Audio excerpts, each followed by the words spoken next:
Nyo kanina si Secretary Abalos naman at mayroon siyang request na tumulong na lang po kayo sa para isuko si Pastor at sabi pa ni Secretary Abalos, he's appealing to your patriotism, Attorney Sam. Kaya yan ayaw magpakita sa inyo kasi nga hindi nyo binigyan siya ng pantay ng pagtrato sa isang inaakusahan. At yung 10 million bounty niyan, nagpapakita lamang na hopeless. Wala na kayong magawa, kaya humingi kayo ng assistance. Ito nga mga kababayan, bago natin ituloy ang video na ito, kung bago ka lang sa aking YouTube channel baka pwede makahingi ng like at subscribe at click mo na rin ang notification bell para updated ka sa aking nilalabas na bagong video. Salamat po. Pag-usapan natin ngayon ang patutsadahan ng dalawang abogado. Una, si Attorney Secretary Benhur Abalos. Medyo may pasaring siya kay Attorney Sal Panelo na yung nasaan na yung pagka patriotism, nationalism, tumulong ka na lang Attorney Panelo para maaresto na si Pastor Quiboloy, something like that, sa press conference. Nako, nalaman ni Attorney Sal Panelo, Romes back siya, hopeless ka na. Okay, pakinggan natin sandali itong patutsada, rest back ni Attorney Panelo, then magbigay ako ng comment.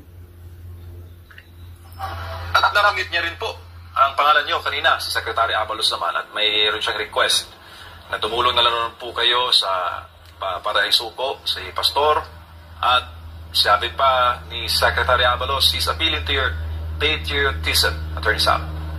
Hindi ko yata narinig, meron bang video nun para masagot ko siya? In the later part po ng press conference niya binanggit. Pero hindi na si Paul ang nagtanong. Mr. Benar, bakit mo naman ako sinasama? Sinasama mo pa ako dun sa mga ayaw kong abogado. Alam nyo, yan ang problema kasi sa inyo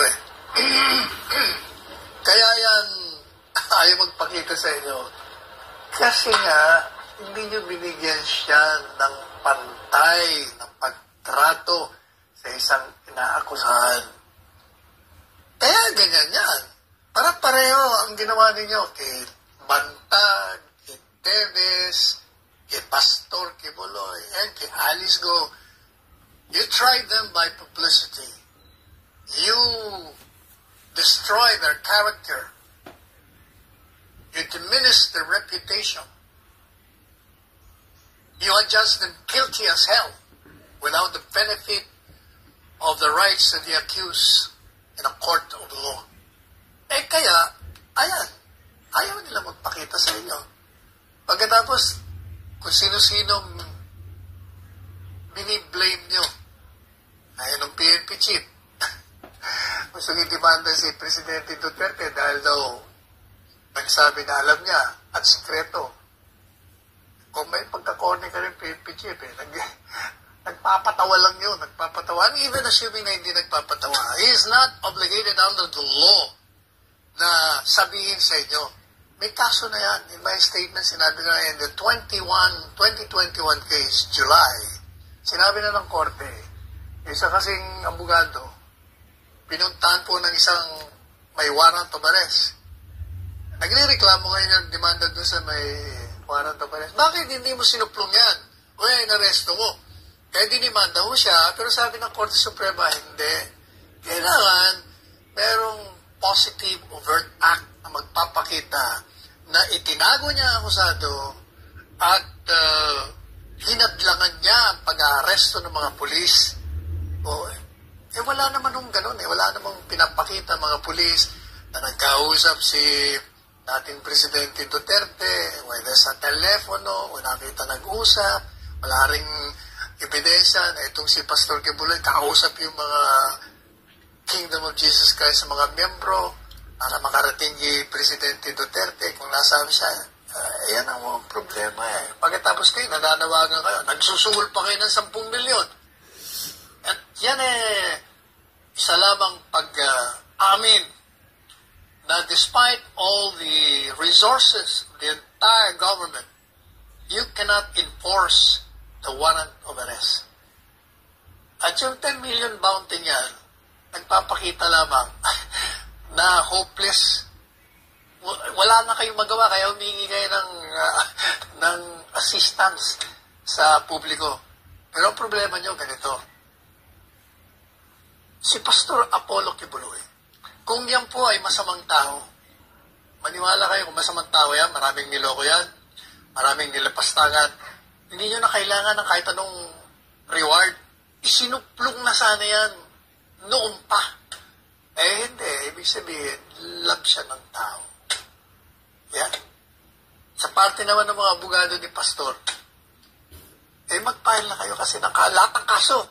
Throw the kitchen sink at them. Itong mga lumalabag sa batas. Para sila naman ikulong natin. For a change. Samantala, Attorney Sal, nagkaroon din ng...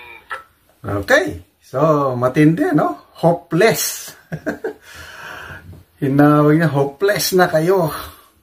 Pag-aamin na despite the resources of the government, hindi nyo kayang arestuhin si Pastor Quiboloy. Kaya nagsuhol. Okay, anong masasabi nyo doon sa matapang na resbat ni Atty. Panelo? Di ba may kanta na gano'n, hopelessly devoted to you, hopelessly.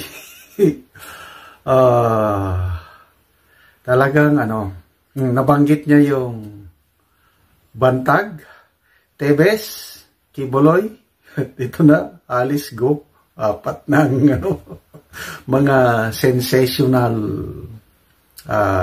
warrant of arrest. So, anyway, I will not deal on Mayor Alice Go dahil hindi ko binaano yan. Tebes, paminsan-minsan, nagbablog ako. Dito ako kay Pastor Quiboloy and DG Bantag. Yung trial by publicity. I agree with Atty. Sal Panelo na yan ang nangyari. Trial by publicity. Nagkaroon ng perception kampo ni DG Bantag at itong kampo ni Pastor Quiboloy. Silang dalawa mismo, Quiboloy and Bantag na wala nang fairness. Hindi sila makakuha ng fair justice o trial. Kaya yun, nagtatago. So, despite the bounty, reward money, 2 million kay DG Bantag.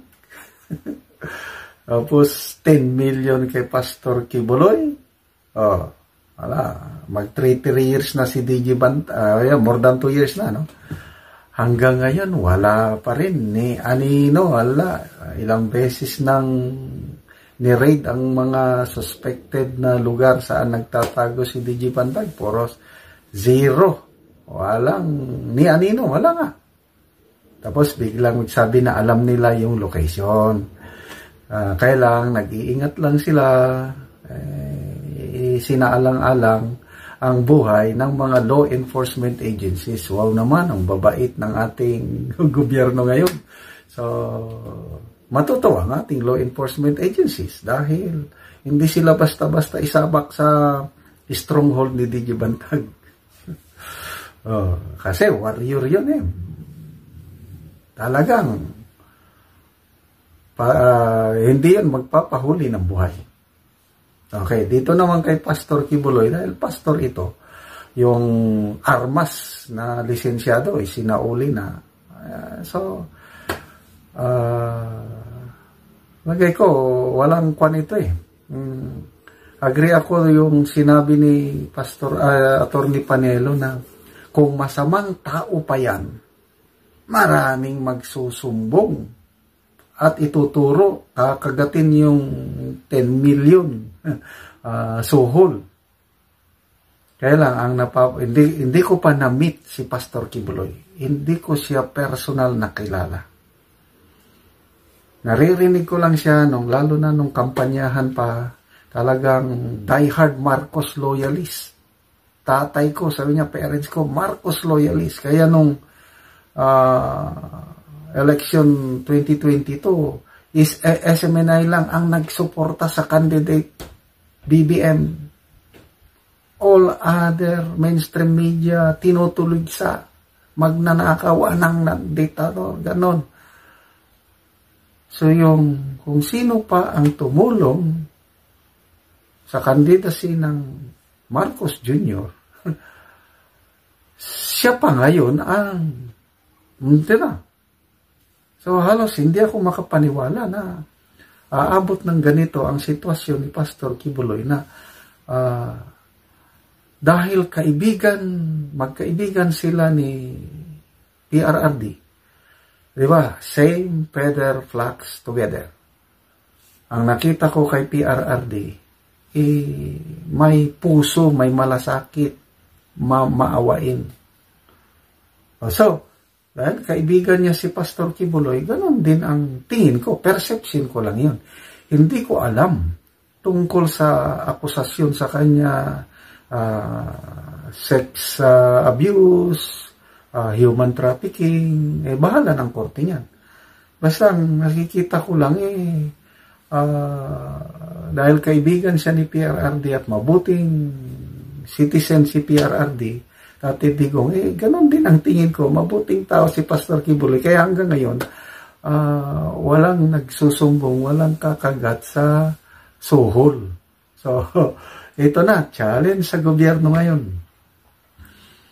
Hanggang kailan, hide and seek, tago-taguan, Quiboloy, bantag, versus the whole force of government. So, tingnan natin kung uobra ba ang 10 million na suhol.